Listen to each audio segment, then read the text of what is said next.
خويا الدركاوي بخير كلشي مزيان. السلام عليكم. عليكم السلام اخويا العزيز، قول لي الاسم تسمع المدينه. لي مليح، انا نسمعك مليح. كنسمعك، قول لي الاسم الدوله المدينه. يا خويا الدرقاوي، وجدي من باريس. من باريس، اي مرحبا بك مرحبا. إيش قلتي لي الله مليح؟ يحفظك. شكيت بانك نعم اخي. من واحد الدوله اللي حدا وجده بواحد الكيلومترات. 3000 كيلومتر. 3000 يا خويا، الاهلي المصري فريق كبير جدا ومؤسسة ضخمة وامكانيات ضخمة وتسير في المستوى. ولكن غير واحد النقطة مهمة اللي بغيت نهضرها لك يا اخي، وهو ما تنساش باللي فريق الرجاء البيضاوي وهو أول فريق إفريقي وعربي كانت عنده 3 ألقاب إفريقية سنة 1999.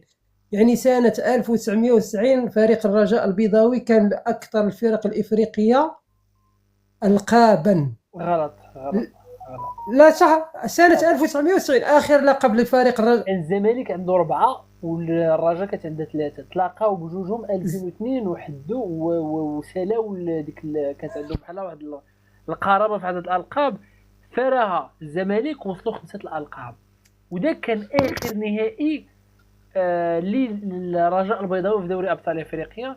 وكان الرجاء اخر لقب للزمالك من ديك الوقيته، ما داوش القاب الافريقيه. الرجاء البيضاوي لعب آخر كأس إفريقيا لرابطة الأبطال، كانت تسمى كأس الأندية البطلة سنة 1990 على ما أظن، ضد فريق جولد ديفيز الغاني، الله أعلم إذا راني متأكد. يعني آخر لقب.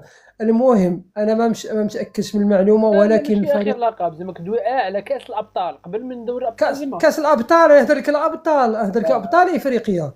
ابطال يعني افريقيا وداها عاوتاني 99 على اخر لقب داه. آخر داو نسخة تاع 90 على الأندية الترجي البطلة التونسي، اخر نسخه. ضد الترجي التونسي، وضد جولد ديفيز الغاني، والله اعلم يمكن التالي ضد اشانتي كوتوكو ما عرفش على ما هذا اظن. الاول، ولكن يعني الاخير كان ضد الترجي.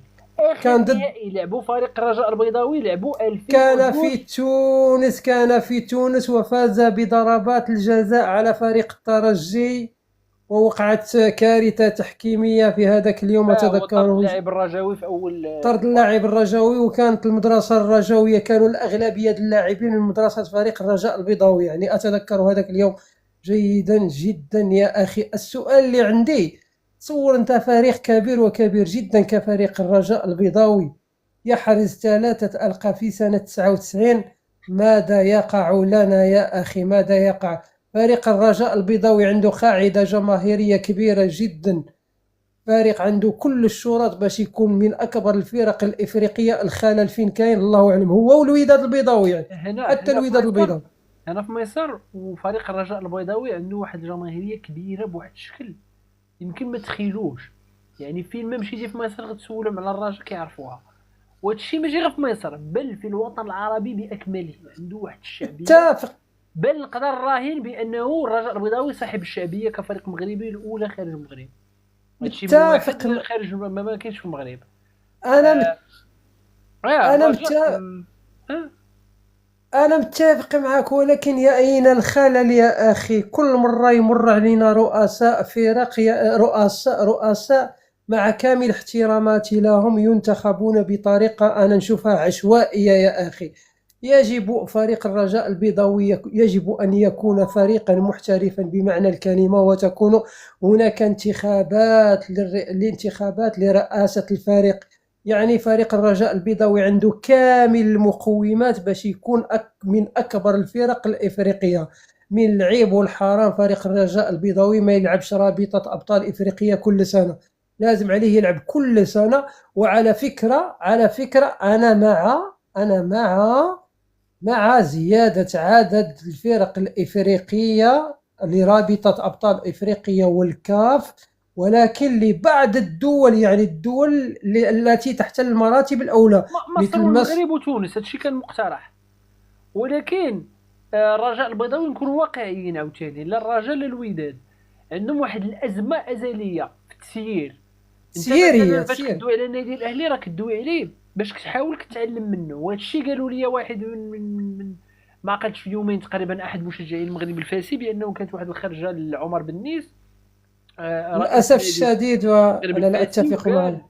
انه حنا باغيين نديروا واحد البروجي بحال الاهلي، باش تعرف بان كل شيء كيتطلع وكيشوف الاهلي، فهمتي؟ فانت خاصك ولكن تتعلم الاهلي. الاهلي تسيير ما بداش بفلوس، بدا كيما قلت انت انت. 2000 متفق. عام 2000 الرجاء كان عنده 3 الالقاب افريقيه، الاهلي كان عنده تصور 2، والزمالك كان عنده تصور 4. الاهلي دابا تصور 12 والزمالك باقي 5 كما هو، والرجاء كما هي باقي 3. يعني ما فهمتش. تصور يا أخي هذا الكلام تقريبا كل سنة نسمعوها وكنكونوا متفائل. مازال ما عندناش ولو فريق مؤسساتي يعني يشبه فريق الأهلي في التنظيم يا أخي. عندنا فريق الرجاء والوداد البيضاوي، يعني فرق كبرى لازم لها يكون واحد لا التسيير بالفلوس، على لا أعلى مستوى. بالفلوس. شوف اللي كيكذب عليك ويقول لك ارى الفلوس ما كايناش. الرجاء البيضاوي تقريبا عام 2020 مورا البطوله العربيه كان عنده فائض ديال 17 مليون دولار كاملين مشاو فين مشاو؟ حتى دابا ما لقاوش. جوستومون خويا زياد، انا اللي بغيت نقصد لك يعني الخلل ماشي في الامكانيات الماديه، عندنا خلل كيجيوك الفلوس وما ما كيمشيو. صور السنه الماضيه فريق الوداد البيضاوي تحصل على واحد المبلغ ضخم من الفيفا، يعني المشاركه ديالو في كاس العالم. اين ذهب هذا المبلغ؟ وهذا السنه فريق الوداد البيضاوي مديون يا اخي، كارثه يعني كارثه. يعني التسيير ليس في المستوى يا اخي. خاصنا نلقاو حلول للتسيير يا اخي. خاصنا فرق تكون منظمه، يعني منظمه. عندنا جميع الشرط الوداد والرجاء البيضاوي باش يكونوا من الفرق الكبرى في افريقيا. لازم نوجدوا الخلل، لازم الحل يا اخي، لازم الحل. المواهب عندنا، القاعده جماهيريه كاينه، جميع الشروط متوفره باش الفرق ديالنا تكون من الفرق الكبرى افريقيا. اين الخلل يا اخي؟ لازم نلقاو الحل لهذا الداء اللي راه يصيب البطوله المغربيه. تسير تقريبا في جميع الفرق المغربيه بدون مبالغه. يعني لا يوجد فريق مغربي الا قليل نقدروا نقولوا. حتى الجيش الملكي اللي انا كنت كنمدح الجيش الملكي، استغربنا اليوم لقيت حريمات باعوا وصلوا نهائي دوري ابطال افريقيا بلاص ما يطور على الفريق ديالو. اصلا الفريق ديال الجيش الملكي هذه 3 سنين بنفس اللعابه. العام اللي فات وصلوا نهائي ديال دوري ابطال افريقيا، شنو داروا؟ واش يجيبوا تعاقد جديد؟ لا، مشاو باعوا الركائز، مشاو باعوا حريمات. هذا هو الاشكال. المدرب اللي وصل معاك من الزيرو مشى، يعني ما قدرتيش تحافظ على الركائز. يعني الفريق الوحيد انا بالنسبه لي في البطوله المغربيه اللي يسير بواحد الطريقه رائعه ولكن ما عندوش قاعده جماهيريه كبيره، وهو فريق الفتح الرباطي يا اخي. عنده تسير في المستوى. نقول لك بركان والسي بركان. والله يا اخي انا مازال ما لقيتش. انا سنوات وانا نبحث وين راه الاشكال. يعني كما قلت لك جميع الشروط متوفره عندنا باش نكونوا عندنا احسن الفرق الافريقيه. القاعده الجماهيريه، المواهب، اللاعبين. يعني خاصنا نلقاو واحد الفرق، واحد المسير في المستوى اللي يعرفوا يحافظوا على اللاعبين. كما قلت انت دركي فريق الجيش الملكي باش تلعب على كاس افريقيا يا اخي لازم تعرف تحافظ على اللاعبين ديالك، ولازم تعزيزات تكون قويه. وسيلات البطوله دابا نص في اللاعبين المتالقين العام اللي فات مشاو كارثه. القادم رب 30% قل. كارثه. انت باش تطلق اللاعب حريمات، يعني باش تلعب على كاس افريقيا خاصك الماس طلقات من جديده. طلقوا واحد اللاعب اخر من الماس عاوتاني. ما عرفت شكون عاوتاني، واش اكادير ولا شكون اللي صيفطوا واحد اللاعب في سمعت واحد الخبر ما عرفتش واش صحيح ولا ما صحيح. ماشي صحيح. حسنيه اكادير تستقطب الحارس المصري اللي كان يلعب مع عصام الحضاري كاباكسي ولا لا بس باقي ما عرفتش شي تاكيد على هذا الموضوع. ماشي رسميا يعني. لا ابو جبل كاباكسي. ابو جبل واه، يعني ماشي رسمي، اشاعه لحد الان. لا باقي قليله اصلا فين تلقى لعب نادر لا، صعيبه. لو كان يكون مطلوب في السوق العربيه راه ما غاديش يجي للفريق الحسنيه ابدا. زياني لاعب الدفاع الحسني الجديدي مشى انتقل اليوم للمصري، والمصري نادي كيعاني ماديا، نكون واقعيين، عنده ازمات. يعني علاش خلى البطوله المغربيه ومشى النادي ماشي للطوب، توب وحتى 4؟ المدرب السابق لفريق الوداد البيضاوي السنه اللي فاتت اللي كان في المستوى السي الهاشمي راه وقع مع فريق مصري في البطوله المصريه. امم وقع في البطوله المصريه في القسم الوطني الاول في البطوله المصريه. يعني لازم لك التسيير يكون في المستوى باش تحافظ على اللاعبين سير هو اللي غيجيب لك الفلوس. فعلا احنا مشكلتنا ماشي ماديه، مشكله تسييريه.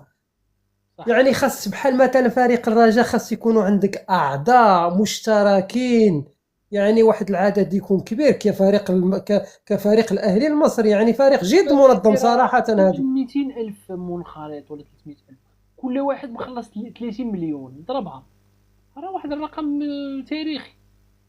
وتصور انت على ما اظن سمعت باللي غادي يبنيو الملعب ديالهم من لسنتين، غادي يكون عندهم الملعب الخصوصي ديالهم، وهذه راه حاجه كبيره جدا يا اخي.